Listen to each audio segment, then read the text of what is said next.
Hey everyone, welcome back to the Soundbyte. My name is Andrew, and today we're going to be jumping into Dire Straits for the first time here on this channel. Now, this is a band that I have a huge history with, and I'll tell a little bit of a bit of an interesting story a little bit later on in the video if you hang around. But basically, this band was the reason why I got into music in the first place. You know, I was 7 years old. This album came out. Brothers in Arms, an iconic album, the kind of album that really changed a lot of things for a lot of people in the music industry, at least.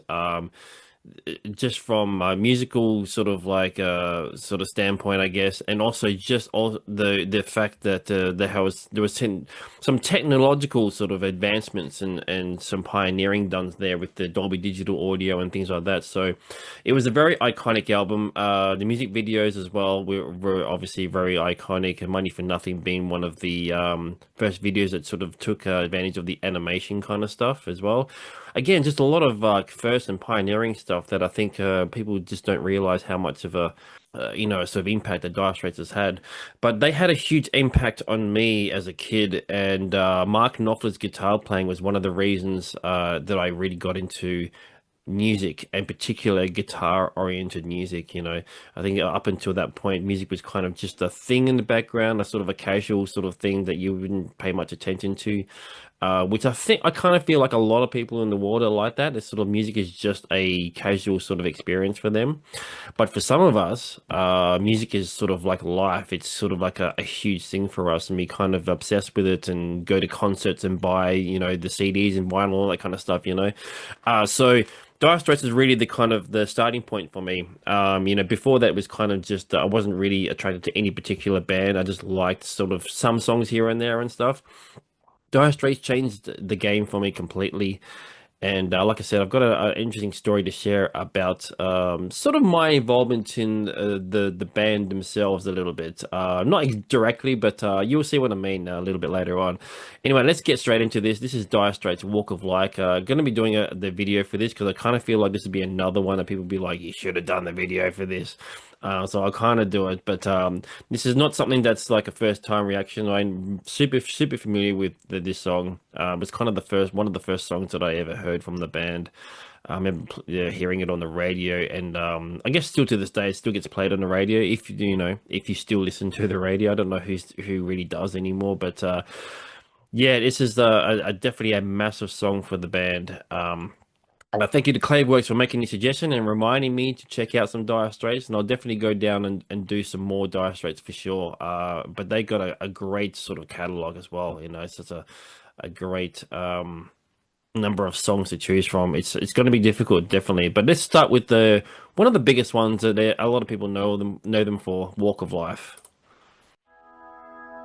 Been a long time since I've seen the video, to be honest. Like, last time I saw it was literally on TV. There was no internet or anything like that, you know, so been a little while. That famous keyboard.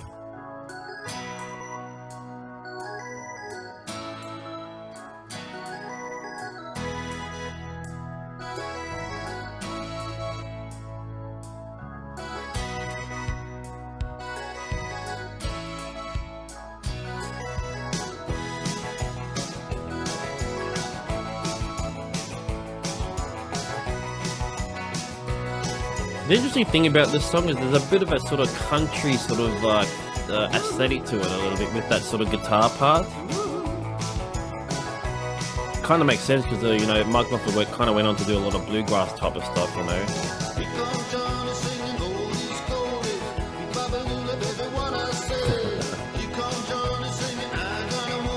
Oh, I completely forgot that this video was all the American football stuff. Baseball as well, I guess.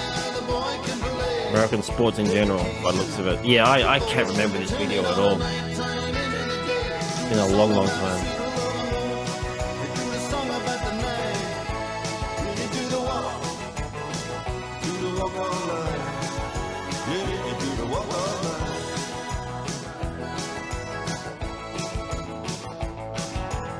Again, like lyrics was never a big thing for me. I've mentioned that in several videos. And even though the band has a huge impact on my life as far as my musical experience, I have no idea what the song's about. So I never really took the time to kind of look into what he was singing about. But with the music video here, well, I guess it's a lot of sports related stuff. So is the song actually about that, or is just the video just sort of like a different different interpretation of the song? Let me know in the comments what the song is actually about and what the video is supposed to be referencing. I guess it's all about general life or something. Oh, I have no idea. I don't know. Confrontation, mistakes, just life in general, I guess, maybe. This is the kind of thing that you would see in like a lot of those blooper reel kind of videos. Remember those things in sports that would show?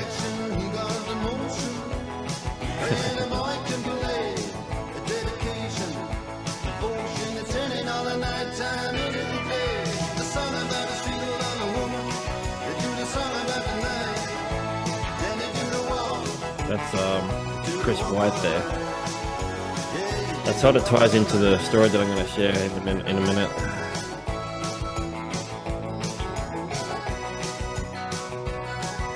On a long song.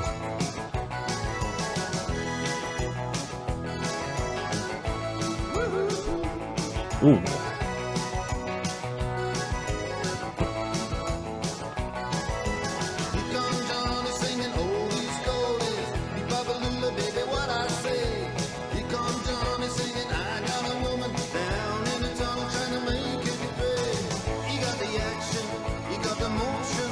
Yeah, interesting to see a lot of the old NBA footage there from like the I guess it looks like it's from the early 80s, I suppose, or maybe late 70s. But I was very much big into the NBA stuff. I didn't get so much into the football, American football and baseball. I didn't mind baseball, but NBA was definitely all about into that, especially during the Michael Jordan era. I think a lot of people kind of got into basketball because of Michael Jordan. But yeah, NBA was definitely a big thing, and even in my home country in Australia here, I was used to follow the NBL as well. So I was a big basketball fan in general. But yeah, definitely Michael Jordan was definitely one of the reasons that I got into it. And then when he retired the second time, like finally, I just sort of lost interest in the game. But I sort of lost interest in a lot of sports in general, I guess.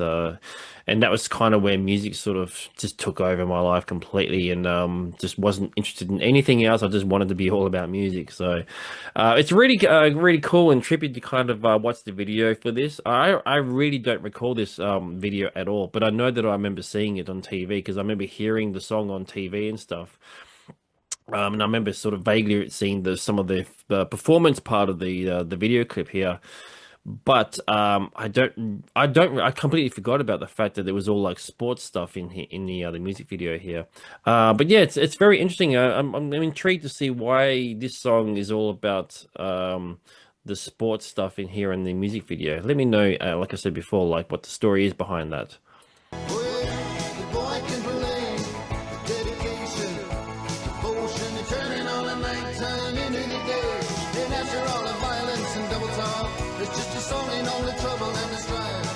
It's such a catchy song as well. It was one of the reasons that I got right into him because of this song. Mark Knopfler just knew how to like write really great melody.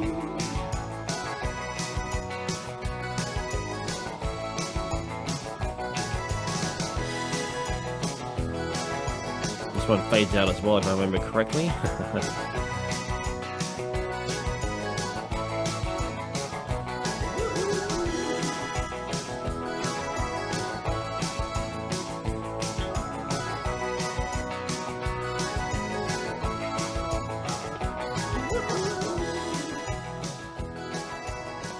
Yeah, it's cool.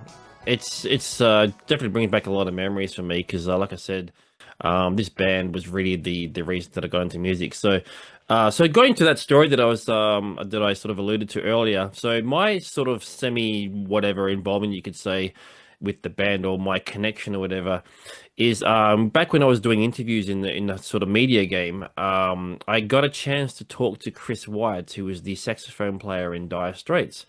And at the moment, currently, and he's been doing this for a number of years now, he's in this official tribute band called the Dire Straits Experience. And they basically just tour around the world and they play all the hit songs and stuff.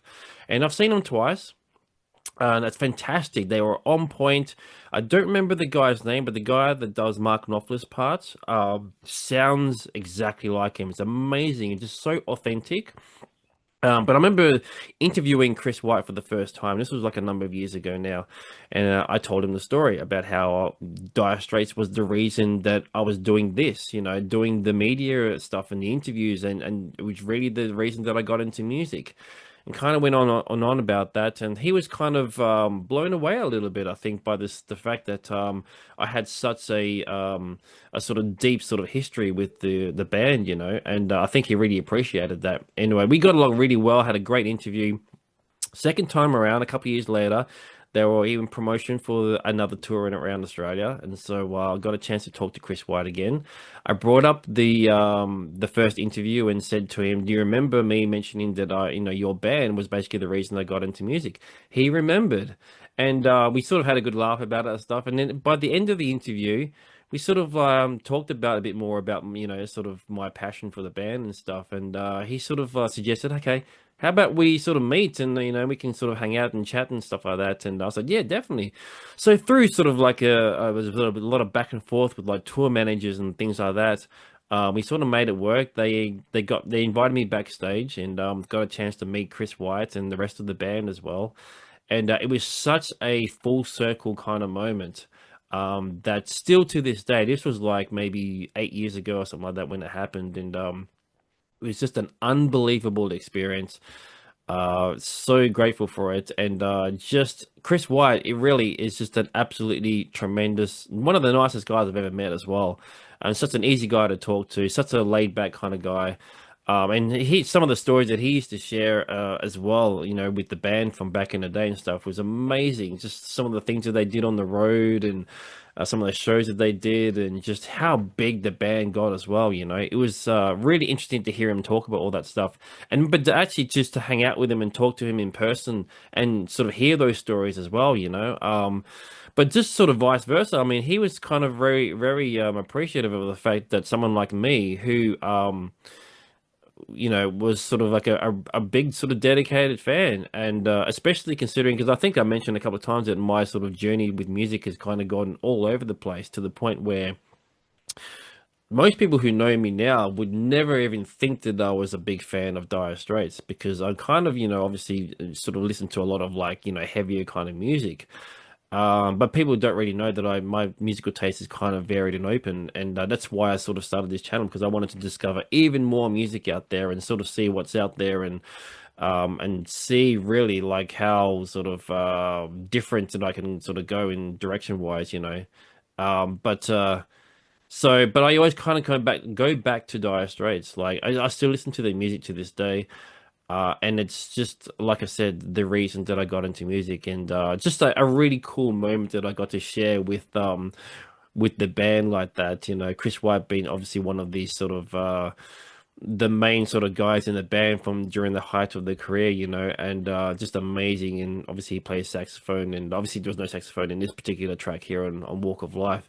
So he's kind of just doing, I think he was using the tambourine or something, I think, by the looks of it. But yeah, it's just one of those moments that I will always treasure.